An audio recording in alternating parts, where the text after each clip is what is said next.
That we do in algebra, है ना। और उसके बाद कुछ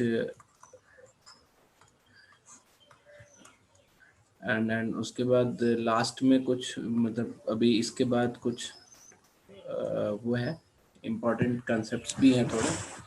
तो आज का यही एजेंडा है before I take any doubts of yours. तो सबसे पहली चीज अलजेब्रा में, जैसे अगर हम किसी वेरिएबल को या किसी नंबर को अलजेब्रिक रिप्रेजेंटेशन देते हैं, जैसे a b x y z ऐसा कुछ, तो कभी कभी कोई इक्वेशन जो क्रिएट होता है that is basically a identity. जैसे अगर मैं तुमसे बोलूं कि x प्लस वाई का whole square is x square plus y square plus 2xy, है ना। तो what do you know that this particular equation holds true for all the value of x and y, है ना। True for all x and y, and that's why this is identity। ठीक है, इसलिए ये identity है, because ये सबके लिए ट्रू है ना, irrespective of what is the value of x and y। ठीक है। एक्सप्रेशन जो होता है वो सिचुएशनल होता है। सिचुएशनल कहने का मतलब क्या होता है कि जैसे मान लो कि हम ये भी बोल सकते हैं कि y की वैल्यू हमें लेना है, वो x में 2 मल्टीप्लाई करके उसमें 5 ऐड करके देना है ना। इसको हम एफ एक्स भी बोल सकते हैं कि y जो है वो एफ एक्स मतलब x का फंक्शन है। तो ये एक्सप्रेशन है, तो ये फर्स्ट ऑर्डर का है। Similarly we can have second order expression also, that y is equal to fx is equal to 2x square plus 5x plus 8, and we can have multiple order expression also। तो ये क्या है कि ये situation है, this is not true for all the x and y। मतलब आप if you put x something you will get different y। तो ये एक्सप्रेशन है, y का एक्सप्रेशन है विथ रिस्पेक्ट टू x। ठीक है, इसमें फर्स्ट ऑर्डर सेकंड ऑर्डर ये सारा हम पढ़ते हैं। फिर उसके बाद एक आता है हमारा इक्वेशन। ठीक है, इक्वेशन का मतलब क्या हुआ कि इस एक्सप्रेशन जैसे, ऑल्दो ये भी एक इक्वेशन है ना, क्योंकि ये जो एक्स वाई का जो पेयर है ना, एक्स वाई का डेफिनिट पेयर ही इसको सेटिस्फाई करेगा, not all the x y will satisfy this. तो this also is a equation of two variable, or we can create a equation also by putting any value of y। जैसे हम y zero कब होगा, तो हम ये इससे एक इक्वेशन क्रिएट कर लिए, है ना। तो ये फर्स्ट एक वेरिएबल का इक्वेशन है, ये दो वेरिएबल का इक्वेशन है। Similarly we can have second order का इक्वेशन भी, कि जैसे हम ये बोल सकते हैं y is equal to x square plus 5, ये भी एक इक्वेशन है, और मतलब set of x and y will satisfy this. ठीक है, और उसके बाद इसको हम ये भी बोल सकते हैं कि some value of y I can ask for, कि जैसे मान लो कि व्हेन इज y 21, तो for what x y is 21। तो ये टू वेरिएबल का इक्वेशन हो गया, ये वन वेरिएबल का इक्वेशन हो गया। ठीक है, फिर क्या होता है, एक इन इक्वेशन होता है। इन इक्वेशन इज लाइक कि अगर दो वेरिएबल का जैसे हम बना दें y is greater than 2x plus 5, है ना, इसी से क्रिएट किया हमने इन इक्वेशन भी। So all those x and y pair जो इस लाइन पे नहीं पढ़ते और जिसका y जो है 2x प्लस 5 से बड़ा है, तो आपको पता है कि एक पूरा रीजन आता है। जैसे अगर हम इसको ड्रॉ करें, ऐसे करके ड्रॉ होगा, तो ये पूरा रीजन जो होगा y is greater than 2x plus 5 होगा। ठीक है, और फिर ये पूरा रीजन जो होगा y is less than 2x plus 5 होगा। तो ये इन इक्वेशन है which gives you entire set of x y which satisfy this, और ये इस तरफ के कोई भी पॉइंट्स हम उठा लेंगे तो इसको सेटिस्फाई करेगा। ठीक है, फिर सेकेंड ऑर्डर का भी होता है, सिंगल वेरिएबल में भी हम बताते हैं। जैसे अगर हम ये भी बोल सकते हैं कि 2x प्लस 5 लेस देन 10, तो ये सिंगल वेरिएबल का है, ये आपको all the values of x for which this particular equation satisfies वो बताता है। ठीक है, इन सब के अलावे जैसे ये 4 हो गया है ना, although let's add few more in equations. जैसे अगर हम सेकेंड ऑर्डर का इन इक्वेशन बनाए कि y is equal to greater than x square, तो ये कौन सा होगा कि जैसे ये एक्स स्क्वायर की अगर लाइन है तो इस साइड में जितने भी पॉइंट्स हैं वो इसको सेटिस्फाई करेंगे, है ना। तो इसी तरह से जो नीचे वाला जो होगा वो y less than x square को सेटिस्फाई करेगा, और इस कर्व पे जितने भी पॉइंट्स हैं वो y is equal to x square को सेटिस्फाई करेंगे। ठीक है, तो ये हमारा इन इक्वेशन हो गया। इसके अलावे एक एक सर्टेन सेट ऑफ इक्वेशन और तुम देखोगे कभी कभी, है ना, एक सर्टेन सेट ऑफ इक्वेशन और तुम देखोगे, उसको हम लोकस बोलते हैं। वो किसी टाइप ऑफ एक्स वाई को डिफाइन करने के लिए बनाया जाता है। जैसे मान लो कि अगर हम बोले कि x minus 3 whole square plus y minus 5 का whole square is equal to let's say 9। तो इस तरह का कभी तुम वो देखोगे, एक्सप्रेशन देखोगे, तो ये बेसिकली किसी पर्टिकुलर टाइप ऑफ फिगर को डिनोट करता है। जैसे ये एक सर्कल को डिनोट करता है। तो इस पे हम अभी अभी कोई डिस्क्रिप्शन नहीं देंगे, this will be do later, but इसमें कोई इम्पोर्टेंट ऐसा नहीं है, ठीक है, for CAT perspective, but still we can do it later. But जब भी तुम्हें दोनों के, जैसे y का भी यहाँ पे दिख गया ना, सेकेंड ऑर्डर हो गया, और x का भी सेकेंड ऑर्डर हो गया, तो ऐसे एक्सप्रेशन पे कोई वो नहीं होगी, बट ऐसे एक्सप्रेशन पे बेस्ट क्वेश्चन होगी, तो उसको हम नॉर्मल तरीके से भी सोच के सॉल्व कर सकते हैं। So this is all our algebra will be entire situation में। आप देखोगे कि आइडेंटिटीज है, एक्सप्रेशंस हैं, इक्वेशंस है और इन इक्वेशंस है। ठीक है, तो अभी आइडेंटिटी में ही कुछ हम नंबर ऑफ आइडेंटिटीज आपको वो कर देंगे, भेज देंगे।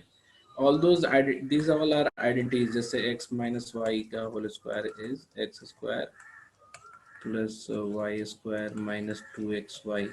ये सारे ये जितने भी आपने फार्मूलाज पढ़ रखे हैं, अलजेब्रिक फार्मूलाज, और तो ये सारे आइडेंटिटीज हैं। बट बेसिकली अभी जो हमारा प्राइम कंसर्न है, अभी जो हम चाहते हैं तुम लोग को, just a minute,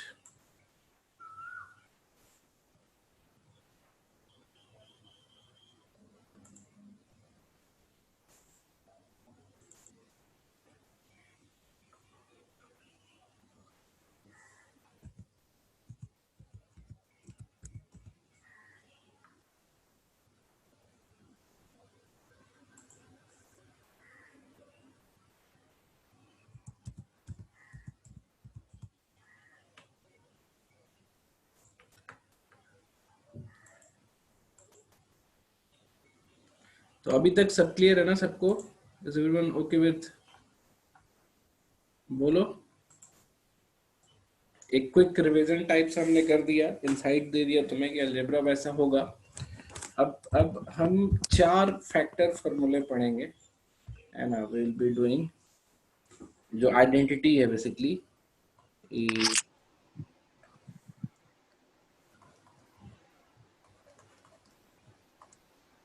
sir, expression में और इक्वेशन में क्या डिफरेंस है? मतलब सिचुएशनल डिफरेंस है, बोलने वाली बात है। जैसे अगर मैं बोलता हूँ कि y is equal to 2x plus 5, ठीक है, अभी इसको मैंने ऐसे एक्सप्रेस किया है कि y को x के टर्म में एक्सप्रेस किया है। ठीक है, सेम सेम इसी चीज को अगर हम ऐसे लिखते हैं कि y minus 2x is equal to 5, ना, ये सेम है ना। अच्छा, हाँ। ये इक्वेशन हो गया। मतलब ऐसा ऐसे बोलता हूँ कि इसको सॉल्व करो, मैंने बोला इसको सॉल्व करो, तो ये एक इक्वेशन हो गया। That means I am looking for all the y and x together which satisfy this line. But अगर मैंने ऐसे लिखा है कि y is expressed as this, तो ये एक्सप्रेशन हो गया। ओके जब सर। पर्पस वाली बात है कि यहाँ मेरा पर्पस है इसको सॉल्व करना, तो ये इक्वेशन हो गया। यहाँ मेरा पर्पस है एक्सप्रेस करना, तो ये एक्सप्रेशन हो गया। एक्सप्रेशन। दोनों एक ही चीज हो गए, ठीक है। ठीक है सर। बट अगर मान लो कि अगर सिंगल ऑर्डर का बना देते हैं हम, जैसे लिख देते हैं कि 2x + 5 = 9, तो ये डेफिनेटली एन इक्वेशन है ना, क्योंकि ये डिमांड करता है कि x की वो वैल्यू बताओ जहां पे ये पूरा 9 हो। ठीक है। ठीक है।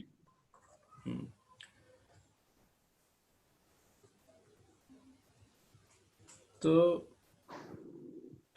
फैक्टर बेस्ड आइडेंटिटी हम देखने जा रहे हैं अभी। जैसे मान लो कि बहुत बचपन से तुम सुनते आए होगे ऐसा, एक तो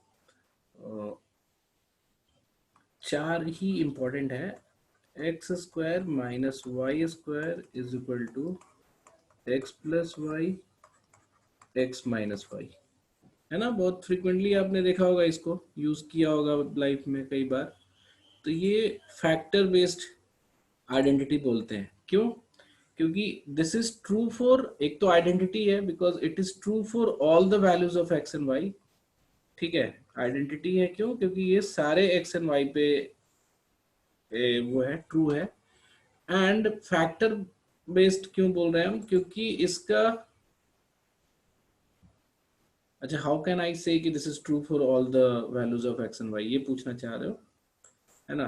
फिलहाल के लिए तो ये समझो कि दिस कैन बी प्रूव्ड, है ना। जैसे मान लो कि अगर हम एक साइड को लेके चले, मतलब क्यों हम बोल सकते हैं कि ये सबके लिए प्रूफ है। जैसे अगर हम लेके चले कि x² - y² इज देयर, है ना। मैंने बोला कि एक पॉलिनोमियल ये है, फिर हमने क्या किया, x² में पहले xy जोड़ दिया और फिर xy माइनस भी कर दिया, है ना। I won't make any change in this.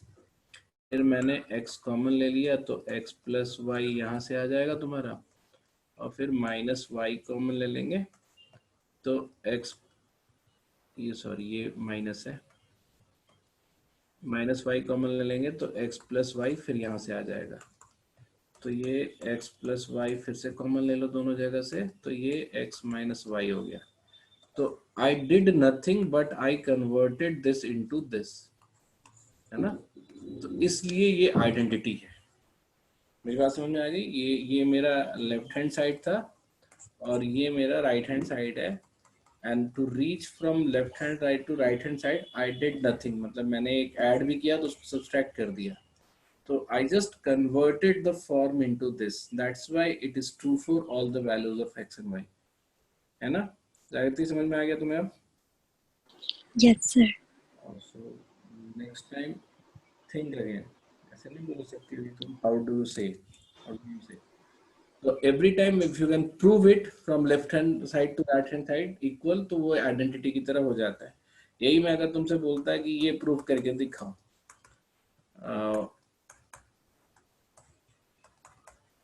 तो ऐसा नहीं प्रूफ हो सकता था ना ये, है ना। आप यहाँ से लेके इसको नहीं ला सकते, that's why this is not an identity, this can be an equation, है ना। एक डिफिनिट एक्स वाई हो सकता है जो इसको सेटिस्फाई करे, but all the x y will not satisfy this. तो इसलिए जब आपका L H S R H S में कन्वर्ट हो सकता है, तभी हम उसको आइडेंटिटी बोलते हैं। ठीक है, ये समझ में आ गया why this is identity. Yes sir.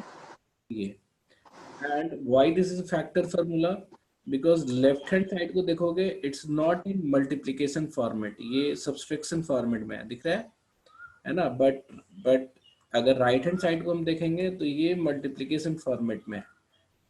ठीक है, is everyone getting my point? Right hand side जो है वो मल्टीप्लीकेशन फॉर्मेट में है। तो आप ये कह सकते हो कि x² - y² जो है is divisible by x+y and also divisible by x - y। ये सब तो समझ में आ रहा है? जैसे अगर हम कभी बोलते हैं कि 20 = 5 × 4, इसका क्या मतलब हुआ कि 20 जो है 5 से भी डिवाइड होगा, 20 जो है 4 से भी डिवाइड होगा, है ना। तुम लोग सारे सो रहे हो क्या? कोई कुछ बोलो। हाँ सर। जी सर। सत्विका सब तो है ही, मतलब हार है। साहित्य सब हो, सौरभ, ठीक है। बड़ी इंपॉर्टेंट क्लास थी, बहुत लोग गायब भी हैं, होना चाहिए था लोगों को।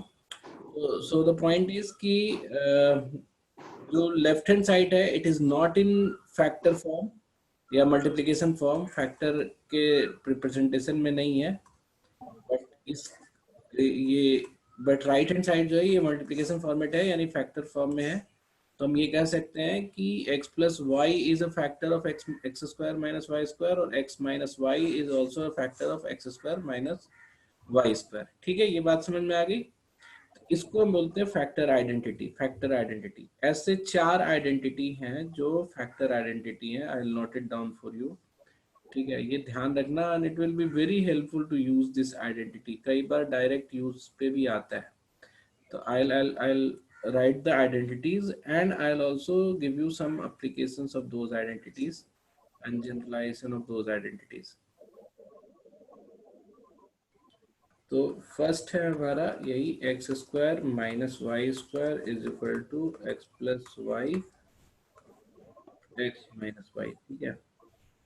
सेकंड है x cube minus y cube is equal to x minus y x square plus y square plus x Y.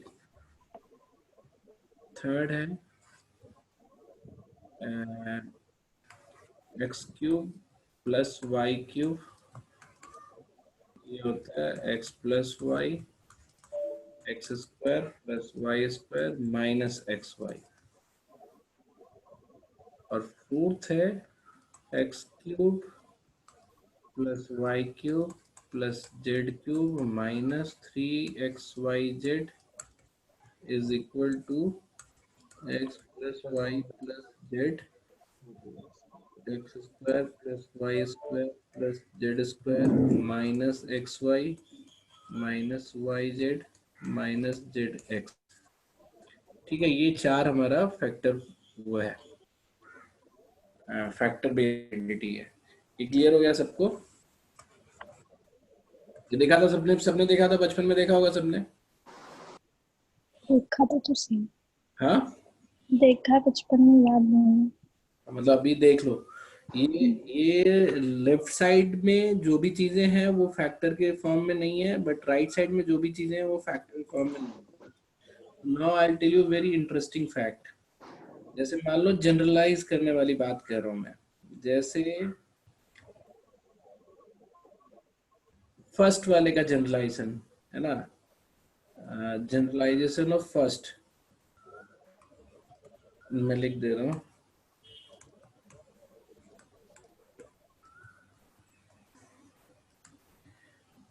अगर आप a to the power n minus b to the power n, ठीक है, लिखते हो, and if n is even, है ना, अगर n even है तो ये कैसा दिख रहा है तुम्हें? इस तरह का दिख रहा है, फर्स्ट वाले का जैसा। मतलब फर्स्ट में भी क्या है, x square minus y square है, यानी जो स्क्वायर का टर्म है दो जो है वो इवन है ना। तो इफ n इज इवन, तो जैसे यहाँ पे ये x प्लस वाई और x माइनस वाई है ना, तो इस तरह से यहाँ पे a plus and a minus b shall always be a factor,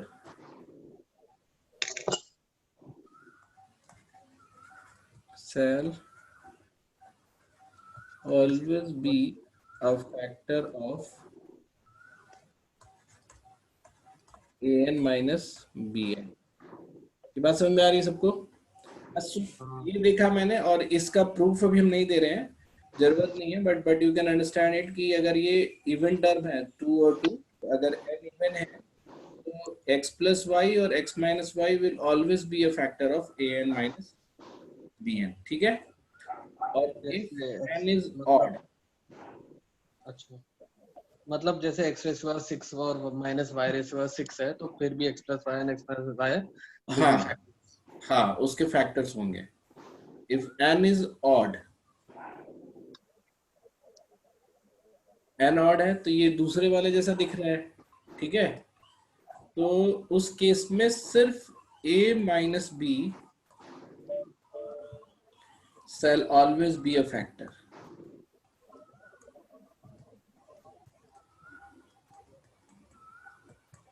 be a factor of an minus bn। तो अब जैसे कि अभी तुम एग्जाम्पल दे रहे थे, तो मैं भी तुम्हें एक एग्जाम्पल के तौर वो बता दूं। जैसे अगर मैं तुमसे बोलता हूँ कि 23 to the power 59, आपको अब पावर सेम होना चाहिए, देखो दोनों पे n है, ऐसा नहीं ले लेना कि अलग अलग पावर ले लेना। और ये मैंने लिख दिया 17 to the power 59।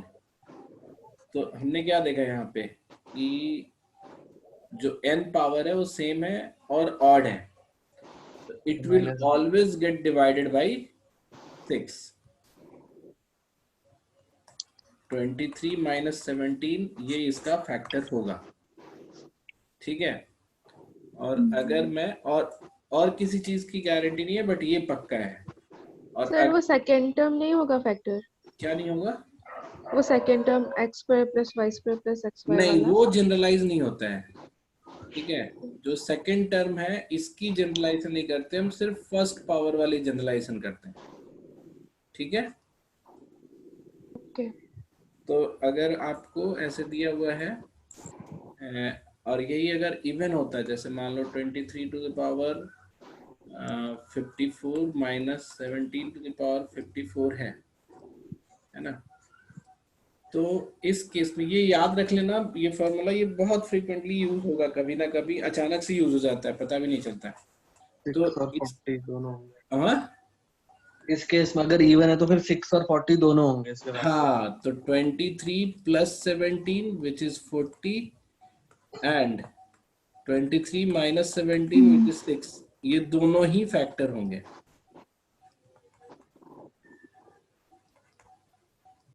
ठीक है। तो ये जनरलाइजेशन करना समझ गए तुम लोग। तो एक दूसरी जनरलाइजेशन क्या होगी प्लस वाले की। प्लस वाले में हम कैसे लिखेंगे? बस वाले में सिर्फ ऑड वाला लेंगे ना। हाँ, प्लस वाले में सिर्फ ऑड वाला लेंगे कि if a to the power n plus b to the power n, है ना, if and only if, है ना, क्योंकि इवन का कोई वो नहीं है, n is odd, तभी हम इसको वो करेंगे, यूज करेंगे, तब a plus b will be always be a factor. हाँ shall always be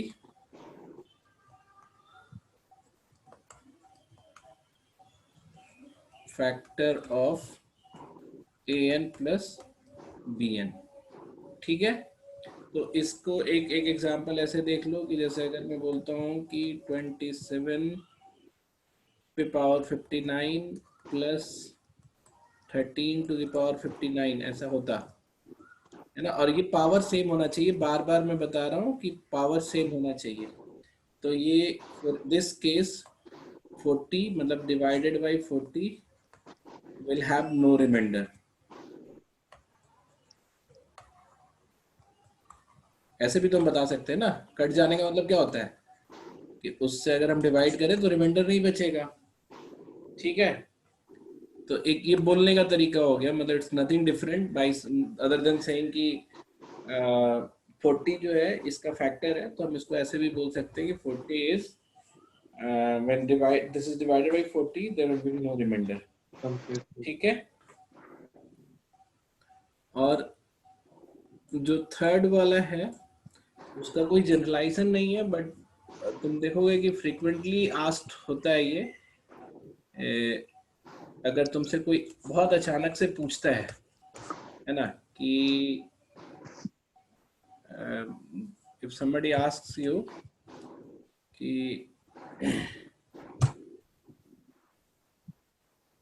a is equal to 40, b is equal to minus 23 and c is equal to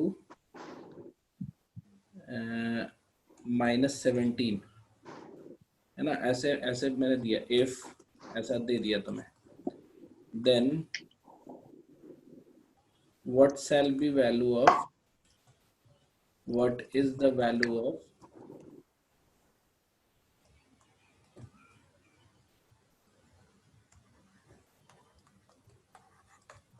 of a cube plus b cube plus c cube, ऐसा है ना। तो ये बहुत simple तरीके से मैंने पूछ दिया। तुम बोलोगे सर हम तीनों का क्यूब निकाल के जोड़ सकते हैं, है ना, but this is not mandatory. क्यों? क्योंकि अगर हम देखते हैं कि ऐसा सिचुएशन है, तो इससे रिलेटेड जो फॉर्मूला है हम क्या देखते हैं, a cube plus b cube plus c cube minus 3abc is equal to a plus B plus c a square plus b square plus c square minus a b minus b c minus c a. अगर ऐसा situation है where a plus B plus c zero, है ना, देखो ये a plus B plus c कर रहे हैं तो क्या आ रहा है, zero. So if this is zero, तो इससे ये पूरा ही जीरो हो गया। तो हमने क्या बताया, a cube plus b cube plus c cube is equal to 3abc। क्या वो जीरो कैसे हो गया एलएचएस? एलएचएस नहीं, राइट, ये एलएचएस पूरा ही जीरो हो जाएगा ना। अगर a plus B plus c zero है तो जीरो इंटू दिस भी तो जीरो हो जाएगा ना। If a plus B plus c zero, तो राइट हैंड साइड पूरा ही जीरो हो गया। हाँ अच्छा, वो राइट हैंड साइड ही बोल रहा था, मुझे लगा हाँ, एलएचएस तो जीरो। नहीं तो राइट हैंड साइड जीरो है तो लेफ्ट हैंड साइड भी जीरो है। हाँ क्योंकि वो अपना हाँ, then we can just derive कि a cube plus b cube plus c cube जो है 3abc के बराबर है। तो अब इसका ना क्यूब नहीं निकालने की जरूरत है। अगर मान लो ये वैल्यू हमें निकालनी थी, तो वी कैन डायरेक्टली कैलकुलेट कि 3 into 40 into minus 23 into minus 17 इसकी वैल्यू हो जाएगी, a cube plus b cube plus c cube. ठीक है, तो ये भी एक फ्रीक्वेंटली आस्क्ड वो होता है एक्सप्रेशन, आइडेंटिटी में कहीं ना कहीं पूछता रहेगा तुमसे। ठीक है, कि इसको हम कन्वर्ट करके किसी न किसी तरह से हम प्रॉब्लम सॉल्व कर सकते हैं। एंड वन लास्ट, मतलब एक और कंसेप्ट है जो मैं तुम्हें बताना चाहता हूँ पहले, बिफोर गोइंग टू डाउट्स और एनी अनदर थिंग। ये भी अलजेब्रा जैसा ही है, मतलब इट्स नॉट डायरेक्ट अलजेब्रा, है ना, but it is algebra also. अगर दो चीजें हैं, इसको दो तरीके से हम बताएंगे कि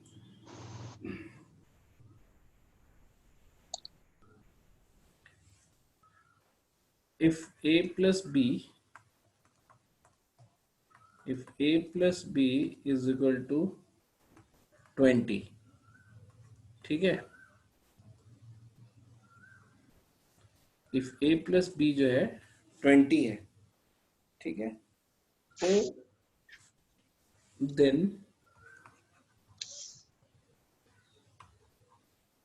maximum a into b will be 100। हाँ 100, मतलब will be, ऐसे मैं वो वैल्यू नहीं चाह रहा हूं मैं, when a is equal to b। इस बात को समझ रहे हो तुम लोग? वो तो इवन के केस में ना। इवन के केस में क्या, ऑड के केस में भी। अच्छा डेसिमल लेकर। हाँ, डेसिमल लेके, मतलब अगर इसको तुम चेक करो, इस मतलब जस्ट ऑब्जर्वेशन बेस्ड चेक करो, तो अगर हम a को 1 ले लें तो b को 19 लेंगे, तो a इंटू बी आ जाएगा 19 हमारा। a को 2 लेंगे तो b को 18 लेंगे, तो ये हमारा 36 आ जाएगा। तो करते करते ये जो मैक्सिमम जो आएगा वो तभी आएगा जब दोनों ही इक्वल हो। ठीक है, तो 10 into 10 100 will be the maximum a into b. तो कभी कभी क्या होता है कि जैसे मान लो कि तुम्हें ऐसा नंबर दिया जिसका आधा नहीं हो रहा है, और वो भी बोल दिया कि इंटीजर लेना है। जैसे मैंने बोला कि a plus b is equal to 21, है ना, एंड बोथ आर इंटीजर। 11 और 10। इंटीजर, तो हम नियरेस्ट लेंगे, नियरेस्ट इक्वल लेंगे, तो हम a को 11 और b को 10 लेके हम इसका मैक्सिमम निकालेंगे। ठीक है, तो बेसिकली पॉइंट हमारा सिर्फ ये है, लर्निंग वाली पॉइंट, कि if a plus b is 20, ठीक है, तो ये फिर एक्सटेंड हो सकता है, इसका जनरलाइजेशन भी है। जैसे मान लो मैंने a plus B plus c is equal to 21 बोला, है ना, तो maximum of a b c कब होगा? when 7 into 7 into 7, है ना, when a equal to b equal to c। ठीक है, ये बात समझ में आ गई सबको? इंपॉर्टेंट कंसेप्ट है ये, कई जगह यूज हो सकता है ना। इसको तुम ये भी समझ सकते हो कि अगर मैं तुम्हें ज्योमेट्री के पर्सपेक्टिव से भी समझा सकता हूँ कि सर अगर ये a प्लस बी प्लस सी वाले केस में जब नहीं होगा इक्वली डिस्ट्रीब्यूट तो तुमने ये पूछा कि मैंने इसमें क्या दिया था, देखो ये क्वेश्चन ध्यान से, grammatically, if a plus B plus c is 21, ठीक है, देन मैक्स ऑफ दिस ये। अब मान लो कि अगर बोलता है कि पॉइंट करना अलाउड है, जैसे मान लो कि a plus B plus c is equal to 20 है, तो मैक्सिमम ऑफ एबीसी क्या होगा? 20/3 इंटू 20/3 इंटू 20/3, बराबर ले लेना है बस। अच्छा, बात समझ में आई? और अगर तुम्हें इंटीजर ही बोलने के लिए ले रहा है, कि जैसे मैंने बोलता है कि a plus B plus c जो है, if a plus B plus c is equal to 20, है ना, और इंटीजर लेना है, तो मैक्स एबीसी कितना निकलेगा? 776। हाँ, 7 इंटू 7 इंटू 6, मैक्सिमम जो तुम्हारा नियरेस्ट, हाँ, क्लोजेस्ट वैल्यूज होंगी वो लेना है हमें। बात समझ में आ गई? तो इसका एक ज्योमेट्रिकली वो बता दे रहे हैं, फीलिंग तुम्हें दे रहे हैं, उसको ध्यान रखना, या जरूरत नहीं भी है वो ज्योमेट्री में हम फिर पढ़ेंगे। जैसे अगर तुमसे बोला जाए कि एक रेक्टेंगल है, मतलब मैंने एक तार का टुकड़ा लिया, 40 सेंटीमीटर तार का टुकड़ा ले लिया, ठीक है, और उससे रेक्टेंगल बना रहे हैं हम, है ना, तो कई सारा रेक्टेंगल बना सकते हैं हम, लेंथ ब्रेड्थ आगे पीछे करके, ठीक है। तो पॉइंट ये है कि which rectangle will have maximum area.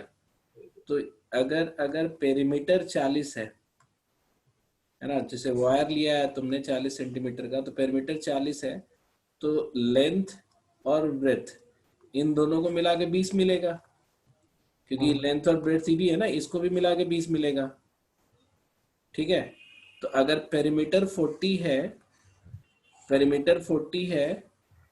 तो रेक्टेंगल का लेंथ प्लस ब्रेथ कितना होगा? वो 20 होगा, है ना। And if I want to make a rectangle of highest area, तो एरिया क्या होगा? L इंटू बी होता है, इसको मैक्सिमम करना चाहते हैं, और ये तभी हो सकता है जब इक्वल हो। तो बेसिकली ये इस बात का भी प्रूफ हो गया ना, कि अगर आपके पास एक वायर है, and if you want to create a rectangle through that wire, तो मैक्सिमम एरिया जो है वो कब निकलेगा? जब आप उससे स्क्वायर बनाओगे, ठीक है। तो इस जो नेक्स्ट वाला पार्ट है वो इसी का इनवर्स है। कभी तुम्हें इसका उल्टा दिया रहा है कि फॉर अ गिवन सिचुएशन जो है, सर हाँ, ऐसे ही उसका भी होता है क्या? मतलब मैक्सिमम एरिया के लिए क्यूब होता है, क्यूबॉइड नहीं? हाँ, मतलब ऐसे ही उसको भी हम सोच सकते हैं, ठीक है, हाँ। इक्वल साइड्स वाले किसी भी पॉलीगॉन में ना, जैसे अगर 5 के साइड का बना रहा है, एंगल भी। हाँ, तो हमेशा रेगुलर पॉलीगॉन ही मैक्सिमम एरिया देता है, ये याद रख लेना। जैसे एक वायर ले लिया मैंने इतना बड़ा, और मैंने बोला कि इससे ना वो बनाओ, डेकागन बनाओ, तो मैक्सिमम एरिया तभी देगा जब रेगुलर डेकागन होगा, मतलब 10 जो होगा इक्वल साइड्स होंगे तब, ठीक है। और जैसे जैसे हम पॉलीगॉन की साइड बढ़ाते जाते हैं, वैसे वैसे एरिया बढ़ता जाता है, ये भी तुम्हें बढ़ता ध्यान। जाएगा, हाँ, सर्कल का सबसे। हाँ, तो जैसे 40 सेंटीमीटर का अगर वायर है, तो मैक्सिमम एरिया अगर तुम्हें बनाना है तो तुम्हें सर्कल बनाना चाहिए, सर्कल होगा। ठीक है। तो अभी तुम्हें एक बीच की बात बताता हूँ मैं इंटरेस्टिंग, कि जब मदन मालवीय को वो बीएचयू बनाना था, समझे? सर दो याद है मुझे। याद आ गया ना, बताते हैं। हाँ। तो सुन तो लो, हंसोगी क्या? अभी चुटकुला थोड़ा नहीं था। मदन मोहन फिर मालवीय, से। अभी म्यूट करता हूँ मैं तुम्हें, रुक जाओ। चाय पी लो तब। मदन मोहन मालवीय को वो बनाना था, तुम्हें यूनिवर्सिटी बनाना था। तो वो तो भिखारी आदमी थे, उनके पास कुछ भी नहीं था। तो वो सबसे भीख मांग रहे थे कि हमें ये दे दो, ये दे दो। तो उन्होंने बनारस के महाराज को बोला कि हमें यूनिवर्सिटी बनानी है, आप मुझे ज़मीन दे दो। तो महाराज बोले ठीक है, आप घेर लो, जितना एक दिन में चल के घेर लोगे उतनी ज़मीन हम आपकी दे देंगे। तो मान लो कि मदन मोहन मालवीय का कैपेसिटी जो था, वो एक दिन में मान लो कि 10 किलोमीटर चलने का है या 15 किलोमीटर चलने का है। तो in what geometrical structure he should walk to cover maximum area, है ना? तो एक नॉर्मल माइंडसेट में क्या आता है कि स्क्वायर बना के कर लो, है ना? यूनिवर्सिटी के नाम पे हमें ऐसा दिखता है, but Madan Mohan Malviya was very intelligent. तो उन्होंने सर्कुलर चला, तो सर्कुलर सबसे ज़्यादा एरिया होगा। उसके बाद उन्होंने इस पे और चालाकी कर दी, है ना? It is question for you Saurabh. Saurabh मतलब सब लोग सुन लो, जिन्होंने ज्योमेट्री पहले पढ़ा है उनके लिए क्वेश्चन है कि मदन मोहन मालवीय अगर रेक्टेंगुलर चलते तो स्क्वायर चलते मैक्सिमम एरिया के लिए, ठीक है। एंड मेक इट वो जैसे क्यूब उनको चलाओ ना, एल क्यूब। एल लेंथ चलना था मान लो, ठीक है। तो स्क्वायर चलते, और स्क्वायर की बजाय उन्होंने अगर सर्कुलर चले तो ऑफ कोर्स एरिया का ग्रोथ होगा, है ना? तो कितना परसेंट एडवांटेज उनको मिलेगा, अच्छा। ये तुम्हें बताना है कि परसेंटेज एडवांटेज बताना है। But he did little more smartness, मतलब उन्होंने थोड़ा और स्मार्टनेस दिखा दिया। वो व्हाट ही डिड, उन्होंने गंगा नदी पकड़ा, ठीक है, ये गंगा नदी है, और उस पे उन्होंने सेमी सर्कुलर चल गए, सेम लेंथ। समझ में आ रही है बात? ये started with one bank to the Ganga, और एक सेमी सर्कुलर वे में उन्होंने वो कर दिया। तो अब जितने में ये पूरा सरकमफ्रेंस है इस वाले सर्कल का, उतने में तो ये आधा बना। तो अब उनको फिर से ग्रोथ मिला होगा, ज्यादा जमीन मिल गई। तो यहाँ से परसेंटेज चेंज तुम्हें बताना है, परसेंटेज क्या क्या क्या क्या किया उन्होंने? उन्होंने क्या किया, गंगा नदी के किनारे सेमी सर्कुलर चल दिए, ठीक है। ठीक है।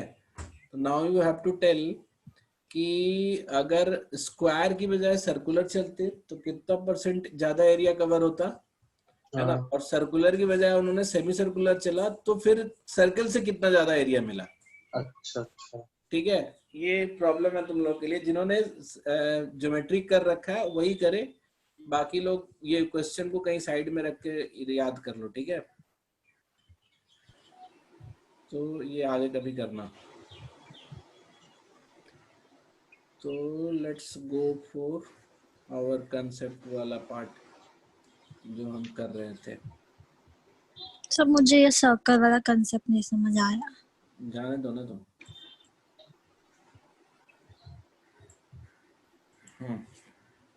यहाँ तक तो आया ना तुम्हें समझ में, जागृति? हाँ, तो अभी अलजेब्रा पे है, तो अलजेब्रा पे फोकस करते हैं, ठीक है। ज्यादा से ज्यादा क्वेश्चन करो, बेसिक क्वेश्चंस करो। देखो उसमें जो ड्राइव है उसमें मैंने वो भी डाल दिया है, एनसीईआरटी का भी एक चैप्टर डाल दिया है फर्स्ट ऑर्डर वाला, ठीक है। तो वो भी कर लो। तो जब तुम्हें टफ क्वेश्चन नहीं हो रहा हो ना, तो उस समय आसान क्वेश्चन करना चाहिए। ये रूल्स ऑफ प्रिपरेशन है। हमेशा ज्यादातर जो स्टूडेंट्स होते हैं 80% जो प्रिपरेशन करने वाले स्टूडेंट हैं, जब उनसे टफ क्वेश्चन नहीं बनता है तो प्रिपरेशन को बंद कर देते हैं, है ना? तो वो भगवान ने एक तरीका बनाया है लोगों को छांटने का, ठीक है। तो अगर आप नहीं चाहते हो छटना, तो अगर आपसे टफ क्वेश्चन नहीं बनता है तो find out easy questions, do as much as easy question that you can do. और बार बार लेक्चर्स तो अब अच्छी बात है, ये लॉकडाउन के लिए एक चक्कर में हमारा रिकॉर्ड हो गया। Every time you can go back to the lecture कि क्या बोला गया था, है ना? तो इसको कभी कभी उसकी तरह भी, क्या बोलते हैं उसको, जो साधु लोग बताते हैं, प्रवचन की तरह भी सुन सकते हो, ठीक है। So now इसी का वो है तुम्हारा चेंज वर्जन है कि अगर मैं तुमसे बोलूं कि a into b is let's say 200 not 200, ठीक है, a into b मैंने तुमसे बोला कि a into b is let's say 64, ठीक है, then minimum of a plus b क्या हो सकता है? समझ में आ रहा है? ठीक उल्टा कर दिया मैंने कि अगर a इंटू बी 64 है तो मिनिमम नहीं maximum of minimum of a plus b क्या होगा, ये बताओ। बात समझ में आ रही है क्या कह रहा हूं? सब लोग नेट का कनेक्शन है ना तुम लोगों के पास? अरे अनम्यूट कर सकते हो तुम लोग। Sir, only integers? नहीं, किसी के लिए भी है ना, 16 मतलब है a क्या? Into B 64, then minimum of a और b जो होगा ये तभी मिलेगा। नॉट नेगेटिव मत कर देना, मतलब a and b are positive लिख देता हूँ मैं, a and b are positive number. रहेगा ना। हाँ, तो ये तभी होगा 8 प्लस 8 वाले में ही होगा हाँ 16 16 when a is equal to b। तो ये दोनों सिमिलर टाइप के कंसेप्ट्स हैं, बट ये इसका इनवर्स है, ऐसे तरीका रखो। तो जैसे अगर मैं तुमसे बोलता हूँ कि a into B is equal to 70, तो मिनिमम a प्लस b क्या होगा if a and b are integers?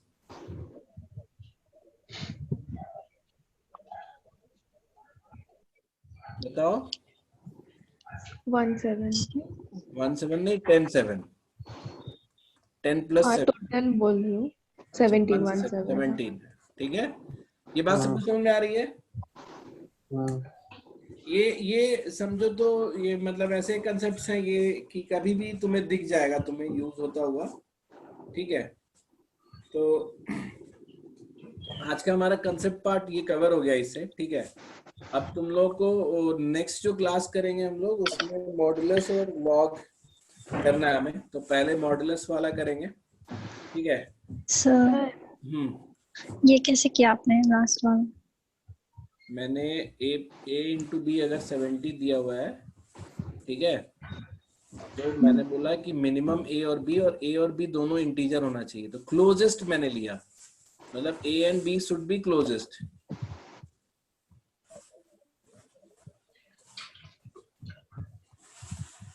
आया समझ में? जैसे यहाँ पे इक्वल था ना, ये इक्वल लेना था।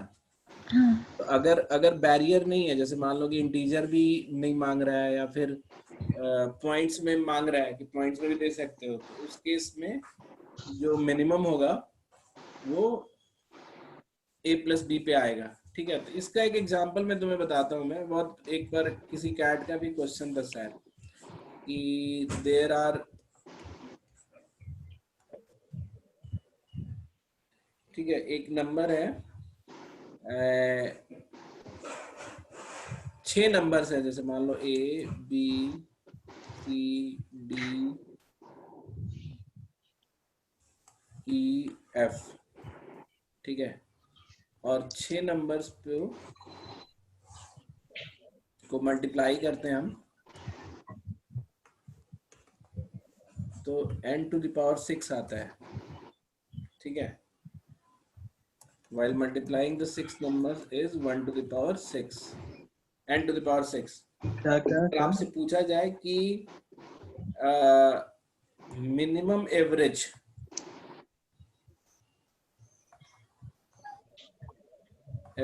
Of a b c d e f क्या होगा? तो मिनिमम एवरेज का मतलब कि मिनिमम सम है ना। एवरेज कैसे निकलता है? a plus B plus C plus D plus E plus F, ऐसे मिनिमम सम है ना। मिनिमम एवरेज का मतलब ये, तो मिनिमम सम कैसे निकलेगा? जब सब बराबर होंगे, सबसे इक्वल है ना। तो 6n by 6 is equal to n, इसका आंसर हो जाएगा।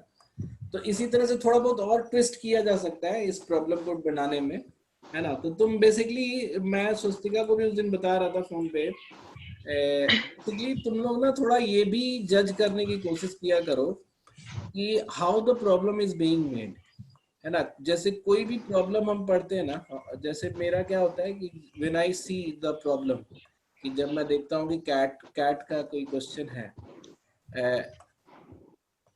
तो इट मस्ट हैज, मतलब it must have been created and based on some concept. कोई ना कोई कैच है और वो एप्टीट्यूड वाला कैच है जिसपे वो बनाया गया है। तो हम पहले ना उसी को ढूंढ के देखने की कोशिश करते हैं कौन सा कैच है। तो जैसे मुझे अगर ऐसे कभी दिया है, इस तरह का दिया हुआ है, तो मैं पढ़ते, फर्स्ट स्टेटमेंट पढ़ते मुझे याद आएगा कि हो ना हो ये ऊपर वाले इन दोनों में से कहीं से मैच करता हुआ कंसेप्ट है। समझ में आ रही बात? तो you can just directly fit in with the concept कि ये वाला कैच से बना है। इफ यू फाइंड, अगर आप तुम कोशिश करोगे अगर देखने का, तो यू फाइंड कि there are not more than 100 और 150 कैचेस विच आर देयर, है ना। तो इतने ही कैच होते हैं। किसी दिन मतलब एक एक करके हम ना इसको नोट डाउन भी कर देंगे इस बार। ये पहले हमने कभी नहीं किया, तुम लोग के लिए कर देंगे कि हम 100 से 150 कैचेस जो है वो लिस्ट डाउन कर देंगे। तो तुम देखोगे ना कि अगर कैट में 34 क्वेश्चंस हैं, तो 30 तो ऐसा होगा कि इन्हीं में से कहीं ना कहीं बिलोंग करता है। मतलब you can just see the question and you can find out कि अच्छा ये इस कैच से डिराइव्ड क्वेश्चन है, ठीक है। तो थोड़ा बहुत क्वेश्चन को पढ़ के यू कैन स्टार्ट फीलिंग कि ये कहाँ से निकल के आया होगा। ठीक है, बात समझ में आ रही है तुम लोग को?